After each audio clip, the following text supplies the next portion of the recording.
These are the settings that you need to change for FC27. Even if you're playing 26 now, these are settings that you need to change now to be ahead of the game. There's quite a lot of settings to change. Of course, I can't talk about the game. I can't talk about the beta, but I can't talk about the version of the game, the press release that I did play, and what I've noticed. And there's a lot of big changes. It's very important that you actually follow this video along, because we're actually going to go through a few changes that we've not actually talked about before. So short assistance, to be honest, I would probably use precision.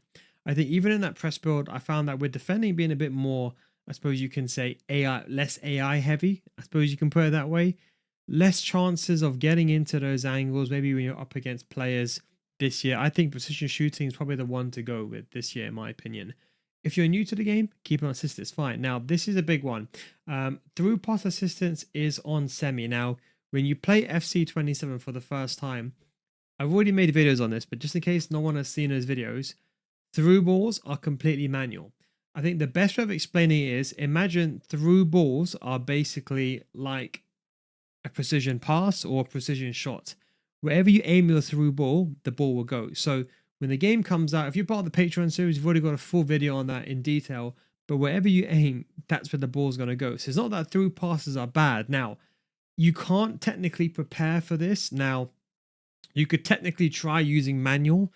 I mean, that would kind of be a makeshift thing to get used to it. Let's say if you haven't played FC27 beta or you haven't got access to it. But what I'd recommend is start using the R1 triangle. It's like the precision pass. That is the best way of learning through balls. I mean, I think, of course, I can't talk about the beta, but if you get the chance to play it, you will know what I mean. That through balls, you know, you might be thinking, what the hell is this? The ball's going a complete different angle. So the assistance is completely gone with that one. Lob through passes as well. This is another one that they've changed. So just like through passes, these are also more manual. So wherever you aim it, the amount of power that you apply, I would say, let's say this year has 80% assistance, next year has 20% assistance. So technically speaking, you can maybe use something like a manual, but I would say get used to precision lob passes and precision passes, use them as through balls in behind. Ground pass assistance, nothing's going to change with that, so leave that unassisted. Now crossing. Now normally I would always say either use semi if you are crossing, but not many people cross inside the game, to be honest. So that's why I recommend assisted for most players. But they've also made crossing more manual. See, they're step by step going towards a more manual game. So with crossing being on semi, what that means, it gives you a bit more power. Essentially, the more power you apply, the further the ball will go. It's a bit more complicated to explain this. I mean, you might have seen in the develop interview I did for FC27 where I go in a bit more detail with this. But definitely use semi. If you want to prepare now, get off assisted. Just trust me, get off assisted. You will thank me after when the game comes out. Get used to the power, because don't forget with the semi, the cross is still assisted. It's just that the more power you apply, a little bit of power goes to the near post. A lot of power goes to the far post.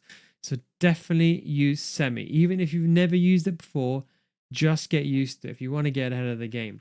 Now, lob pass assistance. This is, well, technically speaking, it doesn't really matter too much. It's just a lob pass, which will be, I think, square for you guys by default. Or if you're on Xbox, it should be X, I think. But for PS5 guys, it's square by default. Pass receiver lock. Now, for some reason, when I played the press build, I don't know if it's going to be in a real version, this was on animation stop. This should not be there. You should be using late. We've already made a video about this on YouTube on why you should use late pass receiver lock. But definitely use that, especially with the one frame passing nowadays. Late is pretty much the way to go. You get that quicker movement. Don't forget 1-2s are quicker technically in theory, less animations. So something you should consider as well. The precision pass sensitivity, you can leave this on normal. That's fine. I mean, you can tinker with if you want to go towards high, but just leave it on normal, to be honest. Even if you're trying to test things out for FC27 and then FC26, still leave it on normal. Now it goes to the important stuff. And don't forget, for August only, up until September, we're running 30% off the FC score. So whether you're playing FC26, we've got so many videos at FC26. People always ask me, where are all the videos? We've got the real life football examples. We've got all FC roles and tactics. We go over each one. We're even going over new formations, new positions, all these things that you can't find on YouTube. These are more in-depth videos going over everything. And of course, let's say you know what, Neil, what about FC27? The game is coming out. FC26 just around the corner. We're still uploading videos, so if you haven't got a chance to play, or maybe you have FC27 anyway and you're playing the beta right now, these videos will explain to you how you can pass and how you can adapt to the game and how the new pass system works and what you need to do. We've got so many more videos coming as well. 30% off if you don't give after 1 month, we will refund your money. And even if you're playing FC26 right now, we've got the entire Meta Mechanics series. And ironically, I can finally say this year we started the FC school. There's other videos that are not just in this. People always ask me, where do I see some of the other videos? They're not here. Yes, the FC school defending will help you the most. But if there's one video that I want to tell you that can help you the most this year is the pressing series that we created.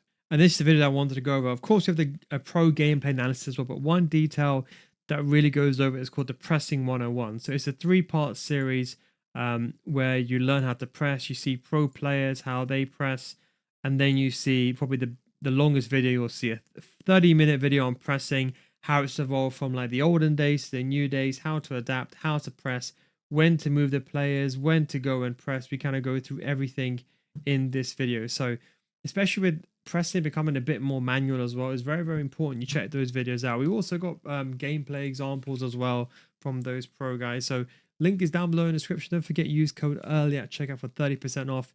This is probably the best time to join. I think September, October is literally the best time to join FC School for the biggest improvement that you want. Because if you want to get ahead of the game, that's how you really get ahead of the game. Link will be down below in the description for that. For the defending, that's fine. Directional, classic, whatever you prefer. Directional is obviously a bit better, but it's not the end of the world. Now, this is a tricky one. Defending, tactical defending. Now let me be careful how I word this. It's not to say advanced defending, it's not good. Of course, it's superior, but I think a lot of people can get away with tactical defending. They've made changes to Bruiser, and I presume they were probably going to be making changes up until when the game comes out. So I don't think necessarily you need to use advanced defending, but I would say definitely try to use it. I think this is the perfect time to experiment with it. Advanced defending does give you the benefits, but I would say maybe if you're like Division 3 and below, don't bother, in my honest opinion. Like there's probably still some pros that still use tactical defending. They only really changed because the Bruiser thing, and that kind of got nerfed this year. But I would say definitely give it a go. But you can still use tactical defending. Leave this on. Now, these are the most important ones. Now, normally I always say, for those of you who are new here, you've not seen this before, I always say never high. If you're new to the game, low. And if you've been playing for a long time, none. Now, I would recommend none. And the reason for this is to just simplify what this does is sometimes the game, let's just say there's an auto switch, okay? Let's say that player is moving that direction. If the game switches for you, that player will continue to move in that direction. But let's say the ball is over there and you want to use your CDM to go and mark the ball. Leaving this on none means there's no assistance. Because the game is moving towards a more manual system, and don't forget you're rewarded for trying to use the play and use your controller and selecting a player and manually cutting the passing lane out. So let's say you're cutting that passing lane out. There's the obvious benefit where you have a greater reach in stand tackling, you have a greater reach in interceptions compared to an AI controlled player. So this, I would say, leave this on none. I would only say low, never high.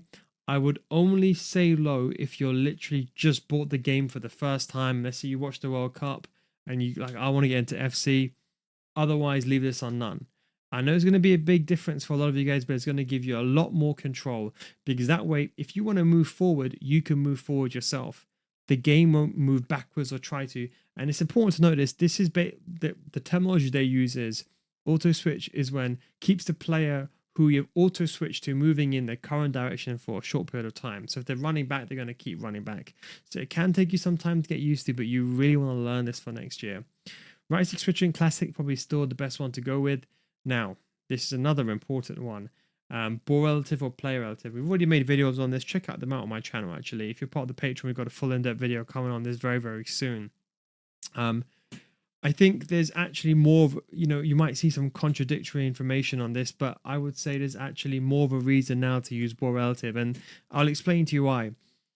Pressing is now very manual. Now, if you want to know what you're doing, pro level, player relative is fine. But you can still use ball relative at a very high level, probably even pro level as well if you're quick enough. It's just more consistent. This year, The skill gap is switching. I'm telling you, if you do not switch in time, there's less defensive AI. You get buffed AI, manual interceptions, buff stand tackling, less AI tracking in theory. It's all going to be about switching players. If you can't switch and you struggle, ball relative is the most consistent method. I've already made a full video on this, so I'm not going to go over this again. This is personal preference.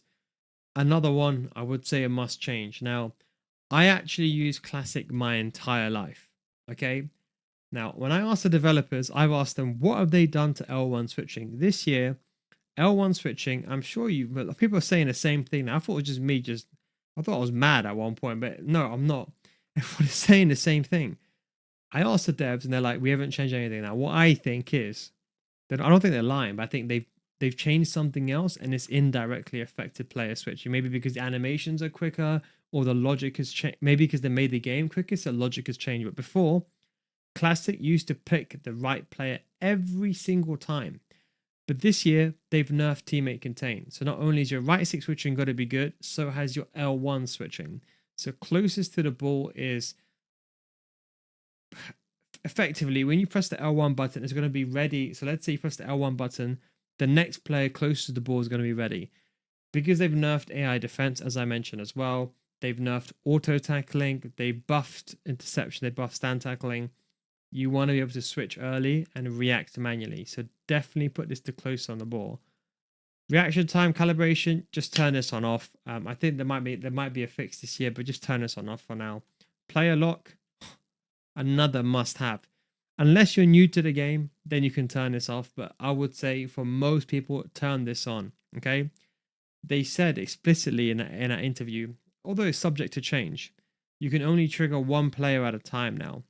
Now, although they're increasing AI attack and movement, I am telling you, player lock is going to still be very important this year.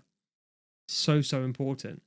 100% leave this one on. Now on the Patreon, we've actually have so many videos on player lock from basic level, advanced level, pro examples, gameplay examples, how it's used, tactical version, and we even updated it this year with another one. Deception. This is probably one of the most important videos. Player lock and deception gameplay. Like this is one of the high. It's like the high level stuff. How people use player lock to deceive. How they kind of go one way and the other way. But we got the full tutorial on the player lock if you want to see it on the Patreon series. But you can just check out one of the basic videos. But 100% learn how to do that. If you're part of the Patreon, definitely check that video series out. Baby, just search player lock. You should be able to find it. Simplified skill moves, turn this off. A lot of the new people that joined the game in June, July saying, should I leave it on? No, turn this off. If you want to do a skill move, do it yourself. The one that they offer is not really the best option. And then this is completely fine. Analog sprint, they're making changes to the playstyle. So do you need to use analog sprint? I don't think so. I don't think so with the changes next year, in my opinion. I think if you're a pro player, it's a bit different. You'd have that control. There's a benefit, but I think for most people, leave it on off. So that is the change. So there's actually quite a lot of changes. So there's analog sprint. There's player lock, which I would say definitely of this. I would say definitely a change close to the ball.